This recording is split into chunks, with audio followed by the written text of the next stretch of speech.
The transfer portal is going to get crazy here, and Penn State needs a serious game plan if they want to be able to keep up. We're talking needs, we're talking wants out of the transfer portal, plus which Penn State players could ultimately enter their names here on Locked On Nittany Lions. You are Locked On Nittany Lions, your daily podcast on the Penn State Nittany Lions, part of the Locked On Podcast Network, your team every day.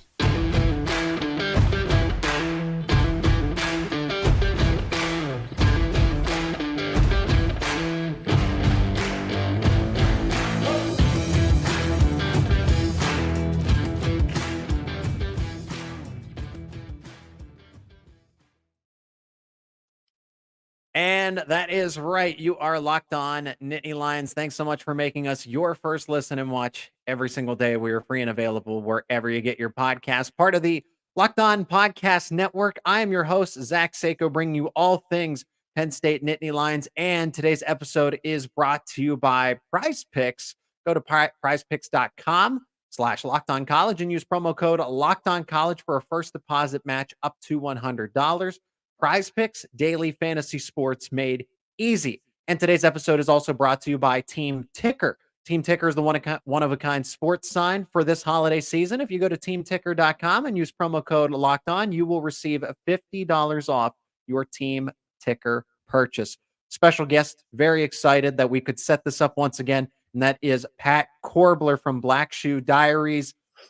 Maniac, absolute maniac when it comes to being fully invested in the transfer portal, whether it's football, in this case football, but also basketball as well. So Pat, it is great to have you back on as the expert for today's show. Yeah, I appreciate it. I was just thinking to myself that, last time I was on, we were talking basketball transfer portal stuff, and now on talking football transfer portal stuff. And this is the real Super Bowl. Ohio States and Michigans and Georgians and Bama's, they can have their little conference championships and college football playoffs. We will take talking Harvard and Yale transfer portal guys late in the fall. But no, thanks for having me on, Zach. Excited to be back. Absolutely. It's a privilege, and we're talking privileged information here. Names that everybody needs to know, realistic targets for Penn State, who they're either going to get in a competition with as far as recruiting goes, and realistic ones, but also the ones that, they should want to target these players.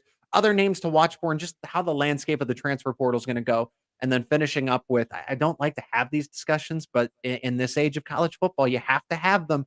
Who could leave? Because you can only have so many players on scholarship. So if other guys are going to enter and play for Penn State football, some guys got to leave.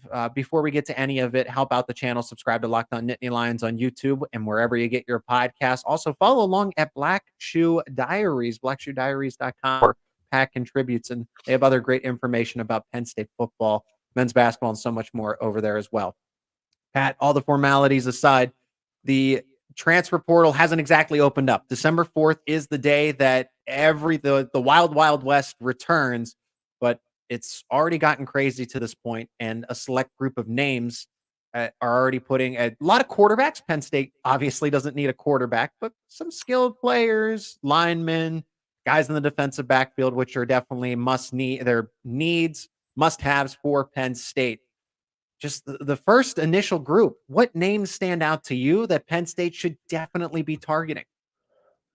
I would think that, right, you look at Penn State's roster and kind of the main sticking points, as you kind of just pointed out there, would be, anybody who watches here, wide receiver is going to be something that position that Penn State's going to be heavily invested in. Defensive back, specifically corner, more so than safety. Penn State should be fine at safety, but could use a little bit of depth at corner, especially if Kalen King goes to the NFL, as I think we all expect.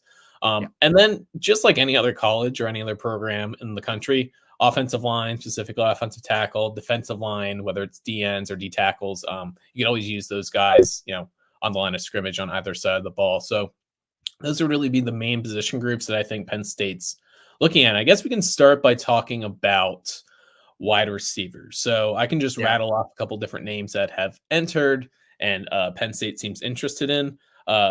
First one would be Chris Mitchell from FIU, which why are we talking about a kid from Florida? Well, his brother, John Mitchell, is currently committed to Penn State, 4-star cornerback.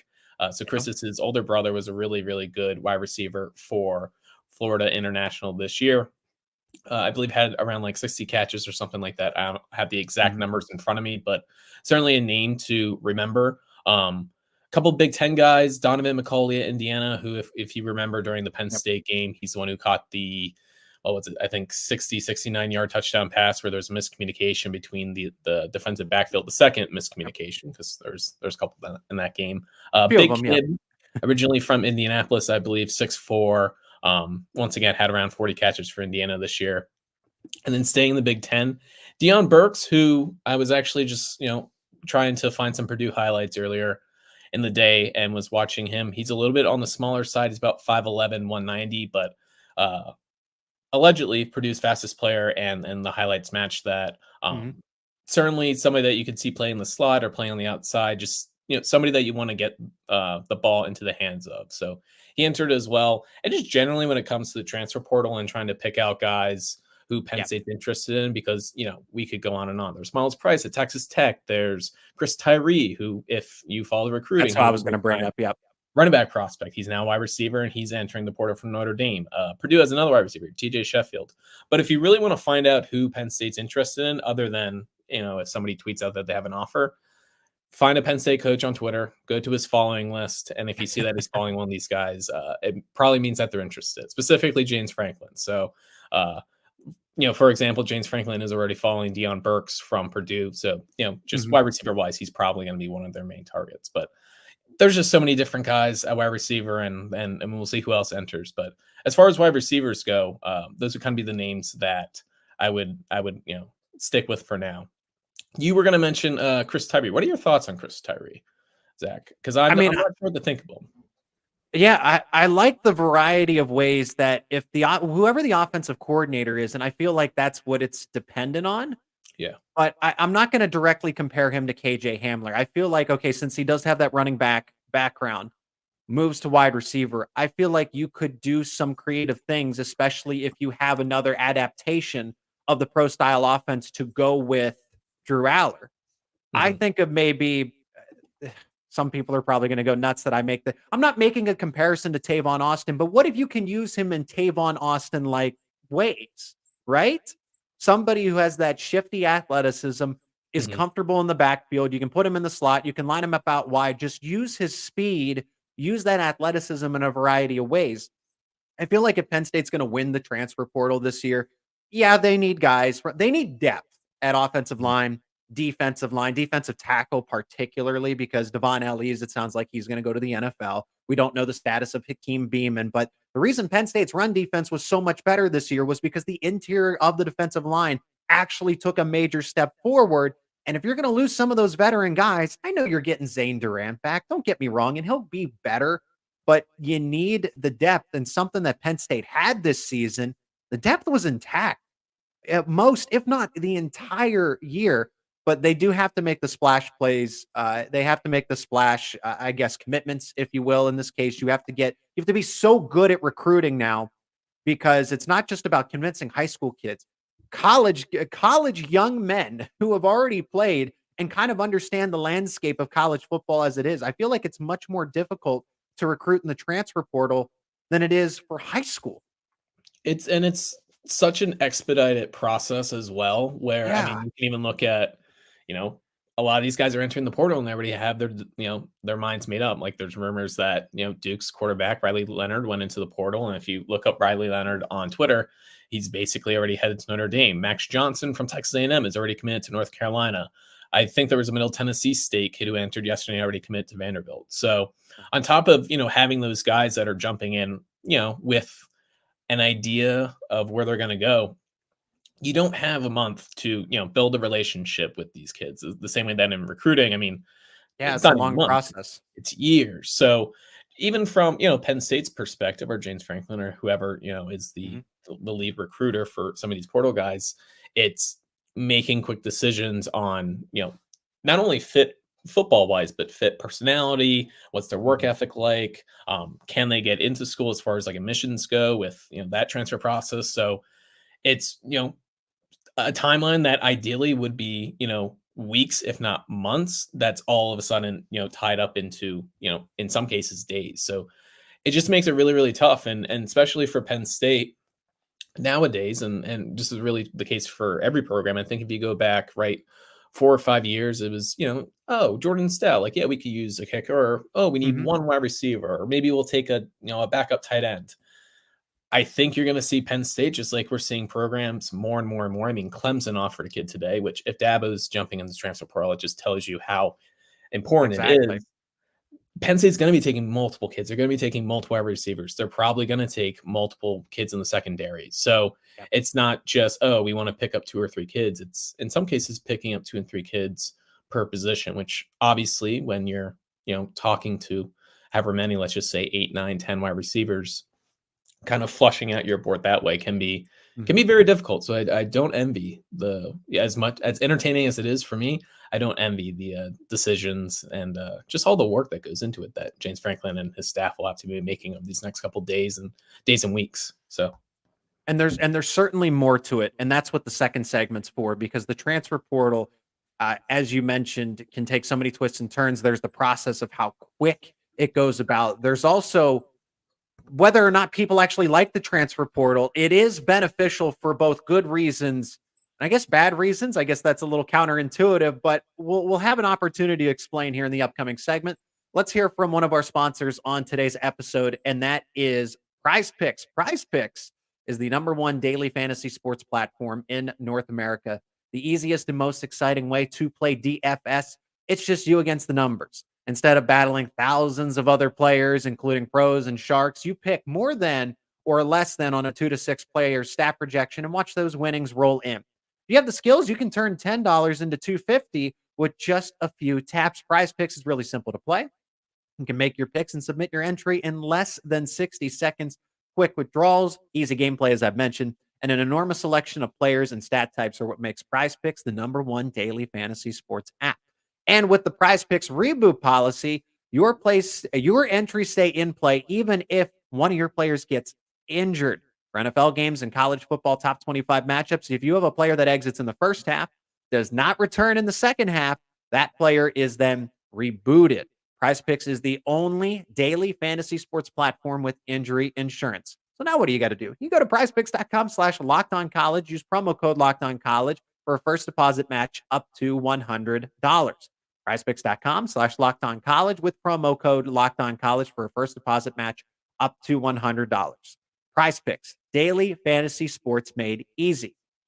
And I want to shout out another one of our sponsors on today's episode, and that is Team Ticker. For those of you watching, if you listen back, I'm going to do an excellent job describing this, but you can see to my left on the corner of the wall there, that is the gorgeous Team Ticker sign. Team Ticker, the one-of-a-kind sports sign for all you Nittany Lion fans out there, whether it's football, men's and women's basketball, baseball, soccer, or softball. Team Ticker has got you covered. Never miss a game as the high-tech retro display provides a countdown to the next big game, as well as daily updates on the latest team news. That's right, this sign stays up to date as the season progresses with all the latest information. There's a mobile app that's super easy, connects to the internet so you can get those accurate daily updates, easy to hang on the wall. I had it up and running in a matter of minutes. Each sign is officially licensed, meeting high-quality standards, and is assembled by hand in the United States. Team Ticker is the ultimate upgrade to your Nittany Lions sports collection. Once you hang it on the wall, it's going to be the talk of all your fellow Penn State fans. If you're looking for that one eye-catching item to showcase your team pride or a gift for that special Nittany Lions fan, you go to teamticker.com and pick up your Team Ticker today. And this holiday season, they got a big sale going on. Locked with promo code Locked On, you get $50 off your Team Ticker purchase. That's right. Go to teamticker.com, use promo code Locked On for your Nittany Lions Team Ticker sign, and you save $50 on your purchase. And that holiday sale is going on for the holiday season. So enjoy it. Take advantage of it. Teamticker.com. And the Locked On Podcast Network is extremely proud of this one, as for the first time ever, there is a 24/7 streaming sports channel on YouTube. That is right. Locked On Sports Today has launched the 24/7 streaming channel covering all the top sports stories with the local experts of Locked On, plus national shows covering each and every league. Go to Locked On Sports Today on YouTube and subscribe to the first ever national sports 24/7 streaming channel. Pat, let's get right back into it. The transfer portal, there are some good things. It's like, oh, okay, players have the freedom to move about and go into the transfer portal. Some people have made, unfortunately, the correct point about what the transfer portal is.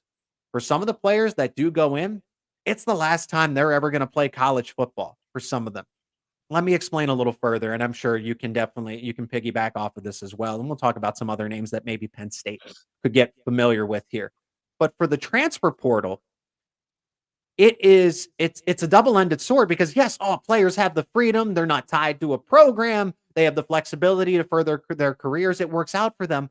But coaches and programs can also use it as a way to say, get off my team. You did not play well this year. We're bringing in somebody else to take your job. And it's just the harsh reality of it. So yes, I'm all for the flexibility and the freedom of players to make their decisions. But let's not ignore the fact that programs and coaches will use it also to get what they want. If they see a lack of improvement or they see deficiencies, they will tell you, you need to go in the transfer portal because we're going to give your scholarship to somebody else. Yeah, it's, I think all in all, once again, I speak to it from an entertainment perspective, but I think it's all in all a good thing. But no, like you're saying, coaches can use it against players, and you phrase it in a way of, hey, you're probably not going to play too much here. You should, look around, and all of a sudden, Consider your options. Yeah. Yeah, consider your options, which definitely can be a good thing. But yeah, I mean, it's not ideal for, it's ideal for certain players and isn't ideal for other players, where, it has made the game much more of a, quote unquote professional league that, you're not guaranteed, the 4 to 5 years like was in the past. I mean, yeah. I believe you grew up a Penn State fan like I did. Like, we can think back to those paternal years, and the idea of guys like transferring, like never, ever happened. Taboo. Very It was unheard of. Yeah. So that's obviously not the case anymore, and that's not the reality of where college sports has gone, and especially with NIL deals and things like that, you're gonna have player movement. But even beyond players that kind of get that talk to that, hey, you should probably look at your options. You think about guys. I mean, I can go back and look at players from last year or the year before where they enter the portal probably thinking, just for example, let's take a kid that plays at, I don't know, let's say Texas State, right? He has 50 catches for Texas State, and he's going to go into the portal, and all of a sudden he thinks he's going to move up and play at West Virginia or Minnesota. Power 5. Yeah, Power 5. And, oh, yeah, you'll come in, you'll play right away. And then all of a sudden he goes there and he doesn't play that much. Now, maybe that's in the long run a good thing that, that player maybe sees that, the NFL isn't going to be something that works out for them. But, yeah, I mean, I think a lot of these guys, especially like, whether it's FCS players, whether it's group of 5 players that jump in the portal at the first sign of some success, it doesn't always work out for them. And once again, it's their prerogative. They want to enter and leave. If they want to challenge themselves, by all means. But it's just not the college football that we grew up with. And, there's part of me that misses that, but I do enjoy it. And I think for the most part, it's good for players. I wish it wasn't so unregulated where, guys can transfer multiple times and you have that extra grad transfer year. And especially even now with this, I think will be the last of it, or at least one of the last seasons of it, of the, 6-year COVID guys, where all of a sudden, guys are playing at 3 different colleges or 4 different colleges, which I don't think is ideal for anyone. But yeah, it's like you said, it's a double-edged sword. But I think Penn State generally does a pretty good job of utilizing it in the right ways, of taking players that they truly do need, and not using it too much as an outlet to push players out when they maybe don't live up to expectations right away. I think James Franklin certainly gives guys the benefit of the doubt when it comes to things like that.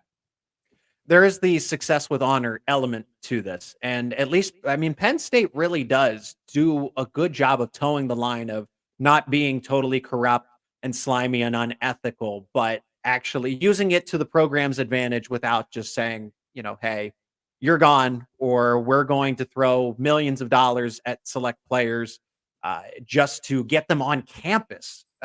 Crazy enough. Like, there are programs that will give money and cut checks just to get a player on campus. And Penn State is not willing to engage in all of that. Besides the point, the transfer portal is also interesting from the fact of, let's be very honest, a redshirt junior looking for an opportunity to play 1 or 2 more years, the Dante Cephas type. I'm not talking about let's compare Dante Cephas's player profile to any one of the wide receivers that are coming in the class of 2024. But let's be realistic about it. Every single college football team in the country, Pat, would take a veteran in college football over, unless they're a top 10 player that has all the potential in the world in the country. But a 3-star or a fringe 4-star is going to take a back seat and lose that scholarship opportunity to somebody that's, yeah, I played college football for 3 years, because they understand what it takes. They're already immersed in it. They're already developed, right? From a physicality standpoint, from a mental standpoint. And you have to think about it in that regard too, that high school players lose out in all of this. Yeah, it certainly has changed the calculus for, recruiting and just team building in general. You go back 10 years ago, and perhaps it's just because Penn State has been recruiting at a higher level where they are pretty consistent. But I think even for, most people that follow recruiting, like, everything is so sped up now that, like, senior risers and things like that just don't necessarily happen all that often.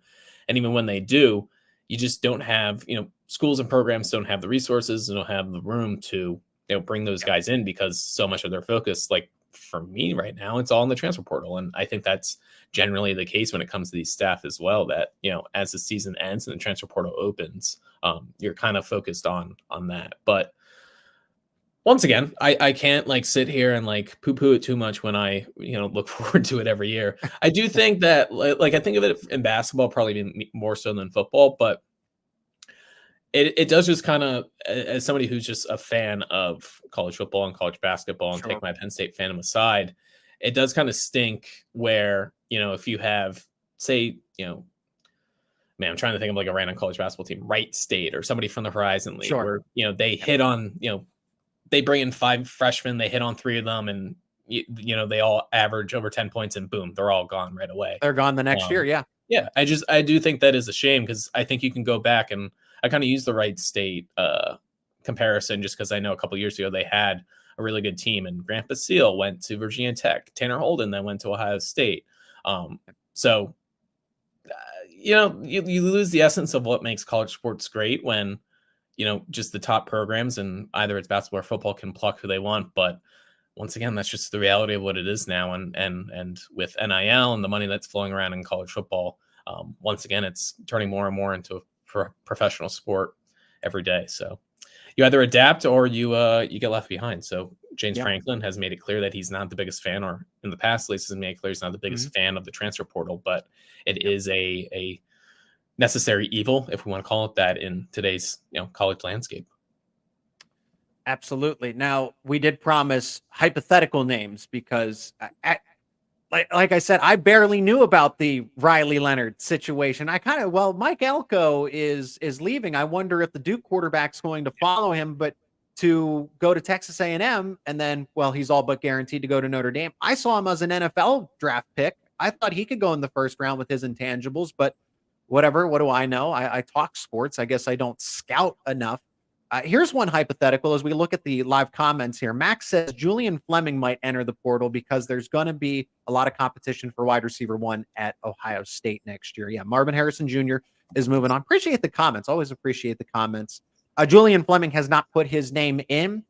That's where Penn State was down to Penn State and Ohio State. So this one, if there's still any semblance of a relationship, might actually work out. I wouldn't mind Julian Fleming. I know he hasn't had quite the career at Ohio State, but if Penn State can somehow pull him away from the Buckeyes, I actually wouldn't mind that. Yeah, intriguing name. I think I probably would have had a little bit more interest, just me personally, last year. Obviously, Penn State still does have such a, Diary at wide receiver, but yeah, he had 26 receptions this year, 271 yards, only 10.4 yards per catch, no touchdowns. Longest play was 37 yards. So, yeah, he has not quite developed the way that, I think everybody thought that he would. I just wonder if, the train has kind of left the station in that case, if it makes sense for Penn State.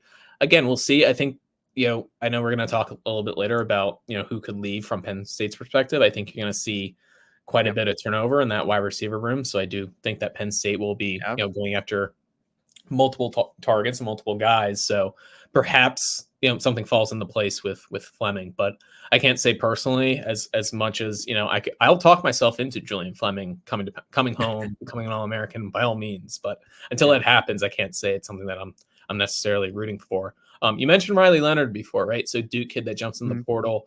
I would mention as far as guys that I'm kind of hoping jump into the portal, and once again, this is pretty wide receiver focused, just because that's where Penn State's that's honestly the only position I'm concerned about, Pat. I understand you want to get depth at cornerback, maybe linebacker, right? You can benefit from one or two players coming in at any spot.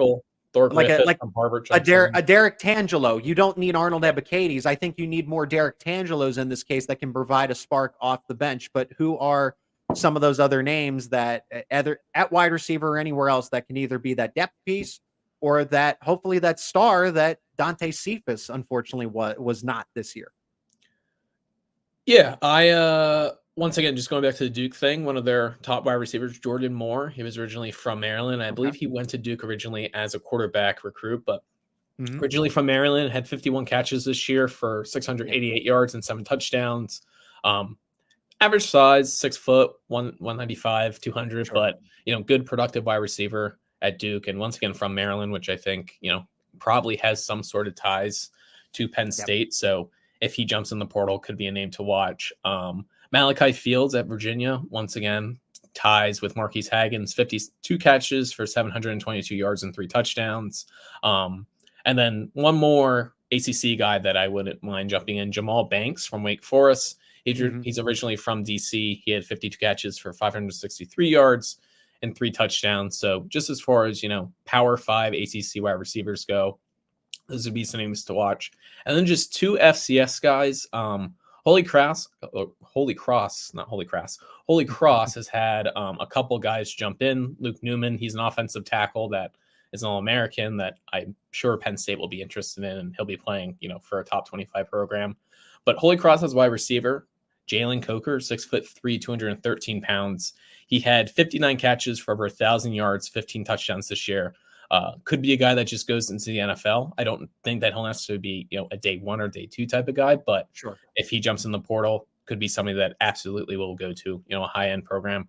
And then once again, watching the follows, Ty James from Mercer. He has a couple Penn State follows already from the coaching staff. When it comes to these FCS guys, I think the most important thing is you want to see explosiveness. Just having 90 catches, but only averaging, 9.8 yards per catch isn't all that interesting to me. Yeah. Ty James had 55 catches, but once again, over 1,000 yards. Explosive kid, 6'2", 200 pounds, so good size. I think it's always important when you talk about the transfer portal that, none of these guys, or very few of these guys, are going to come in and probably be All-Americans or even going to be first team All Big Ten type of guys. But, you got to look for the right intangibles, the right, stats, things like that, because I always think about, right, say you take Jordan Vandenberg and you put him at Harvard or you put him at Penn, and what kind of stats is he going to put up at a place like that? So, you really need to see guys that dominate that at that level. And, certainly I think Coker and Ty James, as far as FCS wide receivers go, are 2 of those guys. Well, and that's what I'll finish up in this segment with, is the fact of Mitchell Tinsley and Dante Cephas. Yeah, they were lighting up the stat sheets in their respective conferences with the programs, Western Kentucky and Kent State. But as you can see, the Big Ten competition is just a little bit faster, I would say a lot faster, a lot stronger, and just a lot more difficult when it comes to processing the game as well. I think Mitchell Tinsley performed better than Cephas, but still at the end of the day, there were high expectations, and neither of those guys really lived up to them. So Penn State, I think, needs to have a more concerted effort of trying to get guys who are experienced at the Power 5 level, because we've seen that. Look what Arnold Ebiketie did. Temple's Power 5, right? Temple's Power 5, and Ebiketie did very well. Derek Tangelo shattered expectations. Power 5 came over, had successful, but I'm not saying that's a one size fit all, because look at Jaquan Brisker and Jair Brown, Lackawanna Community, JB Nelson, Lackawanna Community College, and they come over, and JB Nelson could have arguably been the second best offensive lineman this year for Penn State, behind, of course, Olu Fashanu.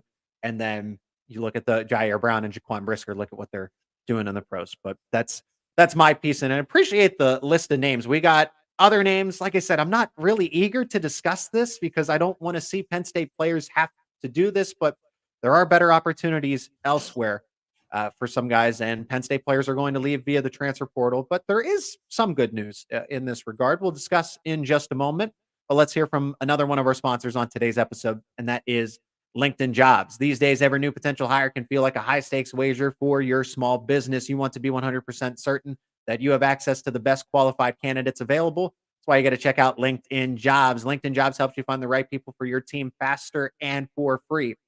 It is easy to create a free job post on LinkedIn Jobs. Then add your job and the purple hiring frame to your LinkedIn profile to spread the word that you are, in fact, hiring. Simple tools like screening questions make it easy to focus on candidates with just the right skills, just the right experience, so you can quickly prioritize who you'd like to interview and then hire. It's why small businesses rate LinkedIn Jobs #1 in delivering quality hires versus the leading competitors. LinkedIn Jobs helps you find the qualified candidates you want to talk to faster. Post your job for free at linkedin.com/lockedoncollege.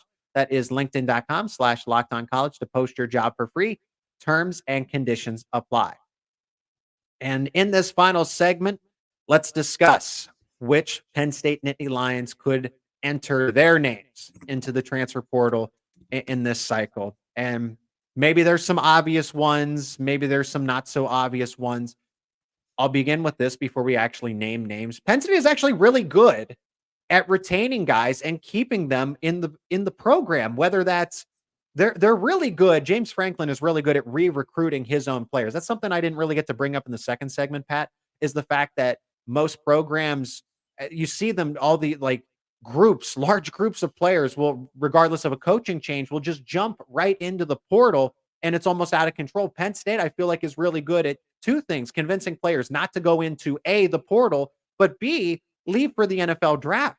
They're good at keeping guys that have those opportunities and say, no, you can have a better opportunity for the time being here with 1 or 2 more seasons at Penn State. I guess I'll start it off with names that come to mind.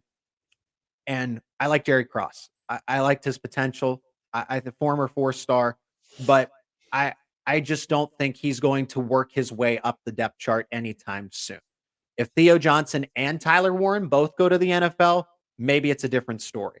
But you have a 5-star in Luke Reynolds coming into the fold in the class of 2024. What are the chances that he redshirts, especially since he's going to be an early enrollee? I don't think he's going to be off of the football field for very long in his true freshman season. Andrew Rapplier seemed to have jumped. We don't have the official depth chart, but based on what we saw at practice once a week, it looked like Rapplier had more opportunities than Jerry Cross. And when the time called for Jerry Cross to go in the game, Mike Yursich and James Franklin elected not to play him and go with different formations, different packages when they could have run. So like the T formation requires a third tight end. They said, we're not going to run that, instead of trying to put Jerry Cross in the game. And Andrew Rapplier, why didn't he go in? Because he was unavailable. So I envision a depth chart of Tyler Warren, Khalil Dinkins, Andrew Rapplier, and Luke Reynolds. I just don't see a spot for Jerry Cross anymore, especially now that the years kind of go on. Yeah, I think when you look at guys that could potentially enter, now Cross is 2022 recruit, so he's a redshirt, will be a redshirt sophomore. So, it's still a little bit young in his development, and he's such a big kid that, could he have a future on the offensive line? I know when I watched his highlights back when he was a recruit, I liked him defensively quite a bit, which I also liked Khalil Dinkins defensively quite a bit. So who knows how good I am at scouting, although I still think that Khalil Dinkins would be a great linebacker or D-end.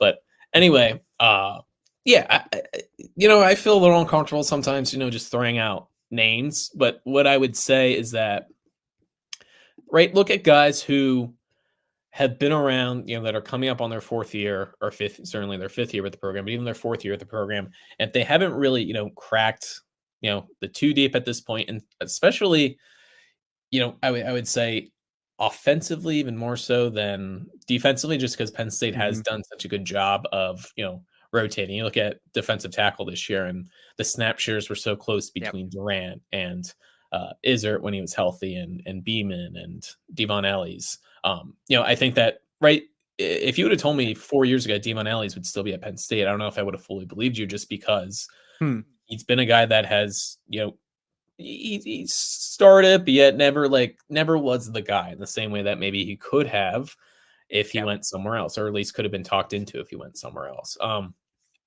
I guess to name a name that I would kind of look at, Devon Townley. He went to the transfer portal last year, made the switch to D tackle and didn't really do too much. Now Penn State did have pretty good depth at D tackle, but a player like him who has been around for a little bit longer at this point will probably have his degree or be very close to his degree.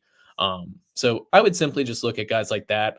I think wide receiver. Can I say Liam Clifford? Liam Clifford might love Penn State so much, and I think that he's the type of guy that maybe Penn State's happy to keep around, the same way Devon Ellis was, or Aeneas Hawkins, who stayed around for his entire career.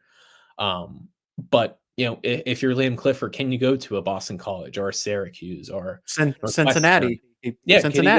Cincinnati, and maybe does he want to play more? So it's tough to get in the minds of these players, because some of these guys, maybe it is just simply their dream to play at Penn State, and they want to stay as long as they can. And you point to a guy like Bryce Effner back in the day, who once again probably could have been a guy that left and went somewhere else. He stuck around and was able to carve out starter level snaps, and certainly once Alu went down last year, was a full-time starter.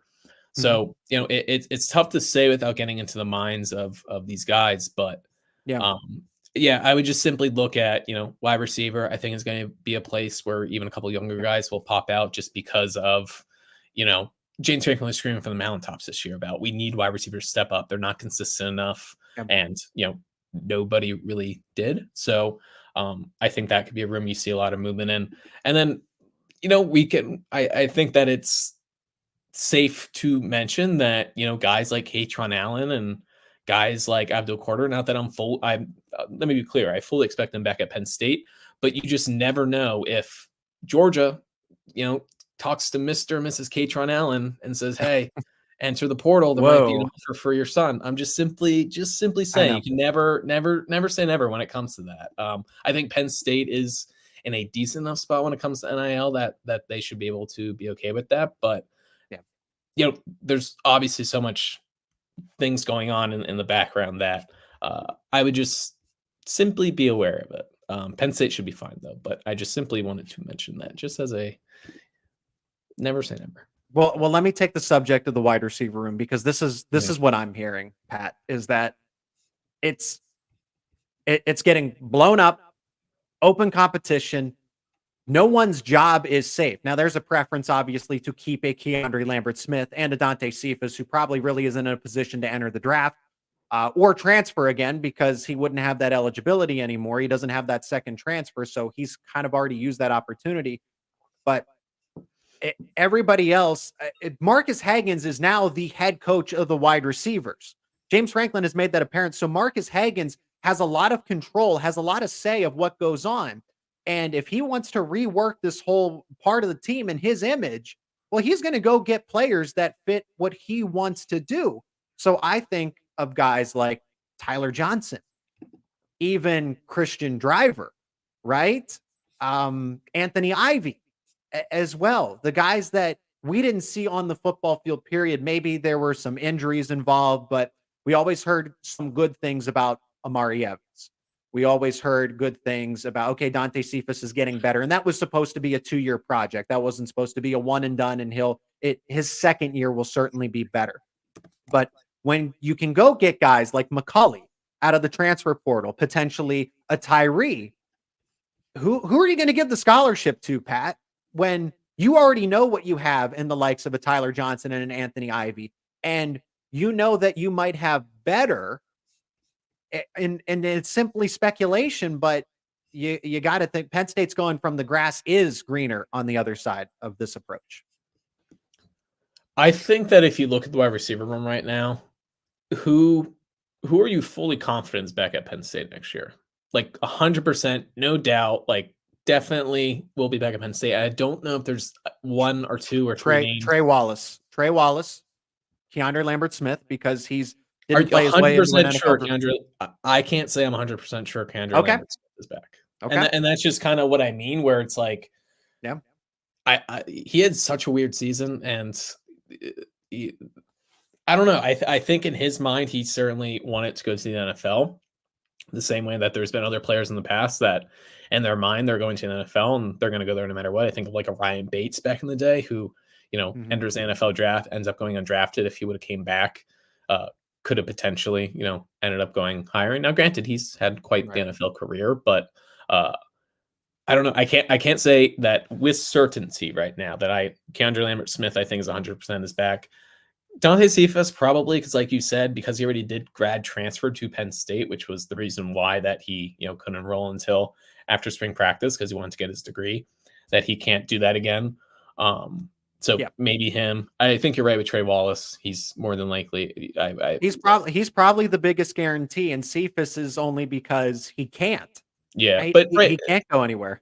But everybody else, right? Liam Clifford, Caden Saunders, Christian Driver, Anthony Ivey, Malik McLean. I mean, probably Malik McLean just because he did just transfer here. But the point being is that wide receiver room has been, from what we saw this year, there just wasn't anyone that fully stepped up, and everyone's kind of in that limbo. Amari Evans is another safe one. I would say Trey Wallace, Amari Evans, and Keandre Lambert-Smith are the three that are protected, if you will, because you're not going to cast Keandre Lambert-Smith. I think can be a really good 2 or a 3. He's not a 1, and let's stop pretending he is. I'm glad that he can make the plays against Indiana and West Virginia, but you need difference makers against Ohio State and Michigan. That's just the reality of it.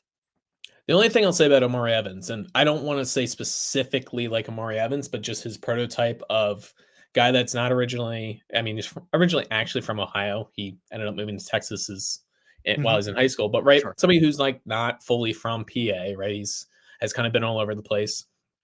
I think all of us had much higher expectations for him coming into the year. I remember, going into spring practice and around then, I think he would have been one of the safer bets for, to be someone that was going to have double-digit receptions, and he only had 4 receptions. And thankfully, one of those did come in that Michigan State game, which is, we will hold near and dear to us for the entire offseason. That's all we need it. But he just kind of fits the archetype of, if I'm just looking at a blank, not knowing his name, not originally from, this area per se, and has ties to Texas, and maybe had an underwhelming year in his mind, maybe thought he wasn't utilized the right way. I think James Franklin, made it very clear that he thought that Mike Yurcich, and maybe he was talking about, maybe Amari Evans was one of the guys, but James was not happy with focusing on the things that players could do rather than thinking about the things that they can't do. And I think there's a reason why when you look at Evans' snaps throughout the season, they really went for an uptick in the games that Mike Yurcich was no longer the offense coordinator. So maybe there's some frustration there, which then Penn State's, bring in a new offense coordinator. All of this, once again, is to say that when you have a wide receiver room that you don't know if you're the number 9 wide receiver, or you don't know if you're the number 3 wide receiver, you don't really know what is going to happen. And then when you start bringing in guys, which Penn State certainly will at wide receiver, that can also change things where, maybe just throwing out there, maybe a Trey Wallace thinks that he is the number 2 wide receiver, and all of a sudden Penn State's bringing in 3 wide receivers. Does he think differently? So once again, it's tough to know without getting in the minds of these guys, and everybody thinks differently. And Marquise Haggins could be very, very open with them. They could be completely understanding of the situation that Penn State's in. I just personally, in the way that, you look at Drew, or you look at Jalen Reed, or you look at, Kevin Winston, where it's 100% in, probably not going to leave. Jalen Reed maybe for the NFL, but I think he comes back for another year as well. But certainly don't think portaling. So it's just it's just funny thinking back to last offseason when the wide receiver room was what it was, where it's, man, Penn State really needs some help there. And all in all, they did a pretty good job, right? Bringing in an all-MAC wide receiver and Dante Cephas, bringing in, a really talented kid in Malik McLean. And somehow we're here a year later and maybe in a worse-ish position. It's tough to say, but we'll also see what happens with the portal. Yeah, there's going to be ongoing conversations with this. There's going to be more conversations to have, especially if there are the surprise names that do enter the transfer portal from Penn State's perspective, the surprise names that take a visit, that show some interest, that release a top 3, and whoa, Penn State's in here. This is great. Those conversations will be had here on Locked On Nittany Lions. Pat, hopefully you can join me again for those conversations as well. There will be a lot of happenings in the portal. I mean, we just spent 45 minutes really just on wide receiver when, defensive tackle, there's going to be guys. Wide receiver preview, yeah. Yeah, defensive tackle would be guys, secondary guys, kicker as well. Penn State will certainly be in the market for a kicker with, Alex Potentially Falcons, kicker and a punter, yeah. Yeah, probably Alex Falcons probably should have won the Heisman or should win the Heisman this year. We'll see if that happens. But he was fantastic. But no, thank you for having me on. And I am inviting myself back on when the portal officially opens some point in December. So thank you. I appreciate that. Yes, it's an open invitation, whether it's from you or from me, but I appreciate that. Everyone go check out Black Shoe Diaries, where Pat contributes. They have other information about Penn State football, men's basketball, so much more. That's Black Shoe Diaries. Also follow Pat on X and Twitter. You can follow myself on X and Twitter as well. Subscribe to Locked On Nittany Lions. Become an everydayer. Make this show a part of your everyday for Penn State football content, and keep it right here because we're going to have more conversations about the portal, recruiting on Locked On Nittany Lions.